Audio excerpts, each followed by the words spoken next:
Good afternoon दोस्तों, मैं विनोद श्रीवास्तव आप सबका हार्दिक स्वागत करता हूं द गैलेक्सी इंस्टीट्यूट के यूट्यूब मंच पर।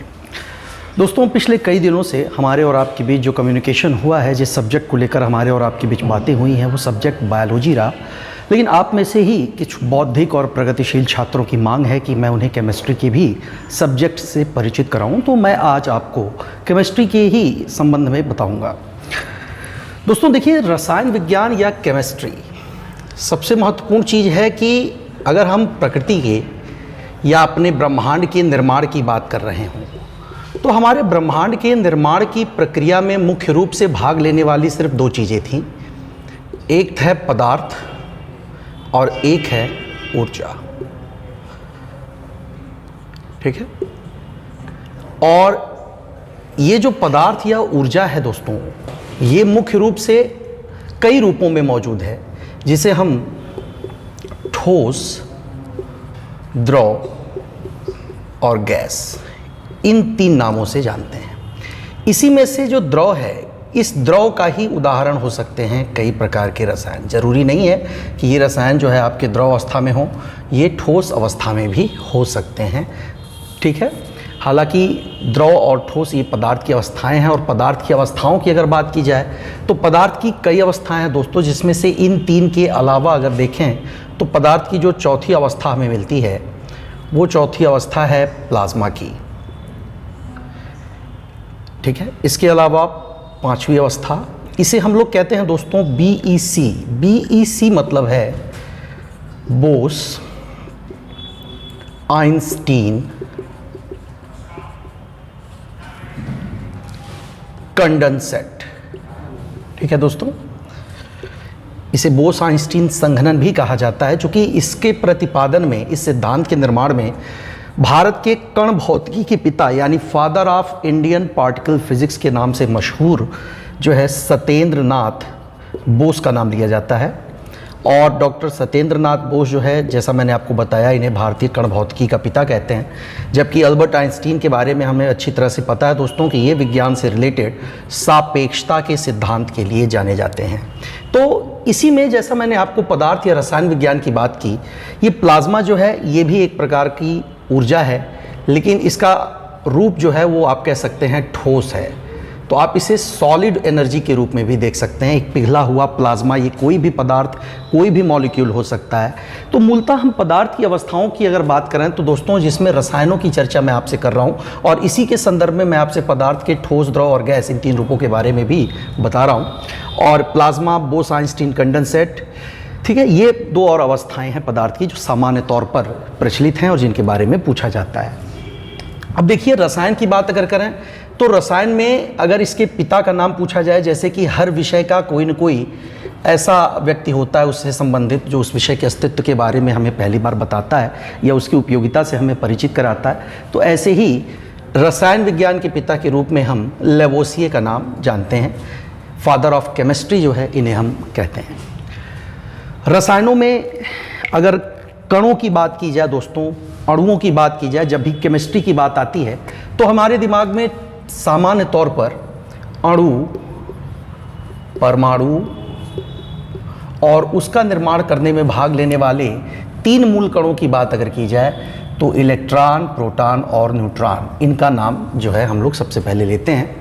इलेक्ट्रॉन, प्रोटॉन और न्यूट्रॉन जो पदार्थ की मूल संरचना के निर्माण में भाग लेने वाले कण हैं या तत्व हैं, ये भी इसका जब हम अध्ययन करते हैं, इसके प्रभावों का जब हम अध्ययन करते हैं दोस्तों, तो उसी चैप्टर को हम लोग रेडियो एक्टिविटी के नाम से पढ़ते हैं, रेडियो सक्रियता के नाम से हम इसको पढ़ते हैं। उसके अलावा अगर पदार्थ की संरचना में मूल रूप से भाग लेने वाला एक सवाल पूछता है कि किसी भी पदार्थ के निर्माण में भाग लेने वाला जो सबसे हल्का और सबसे सरल संरचना वाला तत्व कौन सा है, तो दोस्तों उसके लिए हमें बोसान और एक दूसरे तत्व जिसे हम कहते हैं फर्मियन, इनका नाम हमें लेना पड़ता है। और बोसान फर्मियन को भी जब हम संक्षिप्त रूप में और तोड़ते हैं तो वहाँ पर हमें उस फंडामेंटल स्ट्रक्चर का पता चलता है रसायन विज्ञान की या केमिस्ट्री की, जिसे हम स्टैंडर्ड मॉडल कहते हैं। तो दोस्तों, केमिस्ट्री का जो क्षेत्र है, मैं समझ सकता हूँ कि अभी मैंने आपके सामने केमिस्ट्री का एक सामान्य सा जो परिचय बताया, ये परिचय प्रथम दृष्टया या आप पहली नज़र में जब आप इसे देखेंगे सुनेंगे तो ऐसा लगेगा कि केमिस्ट्री का क्षेत्र बहुत व्यापक है, लेकिन दोस्तों केमिस्ट्री दरअसल उसी तरह से हमारे जीवन का सामान्य हिस्सा बन गई है जैसे कि जीव विज्ञान जो हमारा खुद का शरीर है, या फिर आपका भौतिक विज्ञान जो हमारी गतिविधियों, हमारे कार्यों या हमारे द्वारा प्रयोग की जा रही ऊर्जा के साथ हमारी अंतर्क्रिया को दर्शाता है। इन सारी चीज़ों का अध्ययन जैसे जैसे हम करते हैं तो जैसे वो विषय सरल है, कठिन है, दोनों चीज़ें मिली जुली हैं, वैसा ही रसायन विज्ञान के साथ भी है। रसायन विज्ञान अपने आप में एक बहुत ही इंटरेस्टिंग सब्जेक्ट है जिसमें हम उन रसायनों की बात करते हैं। जैसे सामान्य तौर पर हम लोगों ने बायोलॉजी के दौरान एक चैप्टर पढ़ा था कंकाल तंत्र, और कंकाल तंत्र में मैंने आपको बताया था कि जब हम उंगलियां चटकाते हैं तो इसमें से जो आवाज़ आती है वो आवाज़ क्यों आती है, और उसका जवाब ये था दोस्तों कि हमारे उंगलियों के जोड़ों में जो मौजूद होता है यानी कि साइनोवियल तरल जो हड्डियों को आपस में रगड़ने से बचाता है, उस साइनोवियल तरल को हम लोग उसमें बनने वाले लैक्टिक एसिड या यूँ कह लीजिए कि उसमें बनने वाले नाइट्रोजन के बुलबुलों की मैं बात करूँगा, नाइट्रोजन के बुलबुले उसमें जो होते हैं उनके कारण उनके चटकने की आवाज़ आती है। तो नाइट्रोजन चूँकि एक गैस है और गैसों को भी हम कहीं न कहीं रसायन विज्ञान के अंतर्गत पढ़ते हैं, उनका अध्ययन करते हैं, और इसीलिए केमिस्ट्री के तमाम महत्वपूर्ण चैप्टर्स में से एक इम्पॉर्टेंट चैप्टर होता है गैसियस लॉ यानी कि गैसीय नियम। प्रेशर कुकर में हम लोग दाब और ताप की बात करते हैं कि टेम्परेचर और प्रेशर की अधिकता के कारण प्रेशर कुकर में जो है भोजन जल्दी पक जाता है, सामान्य से कम समय लेता है। तो सामान्य से कम समय लेने का उसका क्या मतलब है? तो ये मतलब ये होता है दोस्तों कि सामान्य से कम समय जब वो ले रहा होता है तो ऐसी प्रक्रिया में प्रेशर के बढ़ने पर टेम्परेचर बढ़ जाता है, यानी कि ताप तब बढ़ जाता है जब उसका दाब बढ़ता है। और ये चीज़ आप बहुत आसानी से देख सकते हैं उस पंप में जिससे आप हवा भरते हैं अपने साइकिल के पहियों में। ठीक है दोस्तों, तो केमिस्ट्री में अब हम आगे बढ़ते हैं, थोड़ा सा और अपने इस चर्चा को हम विस्तार देते हैं। ऊर्जा की बात जैसे मैंने की या प्लाज्मा की हमने बात की, तो प्लाज्मा जो पदार्थ की चौथी सबसे महत्वपूर्ण अवस्था है, ये कहाँ देखी जाती है या फिर क्या ये हमारे आसपास हमारे परिवेश में मौजूद है जिसे हम देख सकते हैं? तो दोस्तों परिवेश में तो नहीं, लेकिन हाँ ये मौजूद है हमारे ब्रह्मांड में जो हमें ढेर सारे तारे दिखाई देते हैं।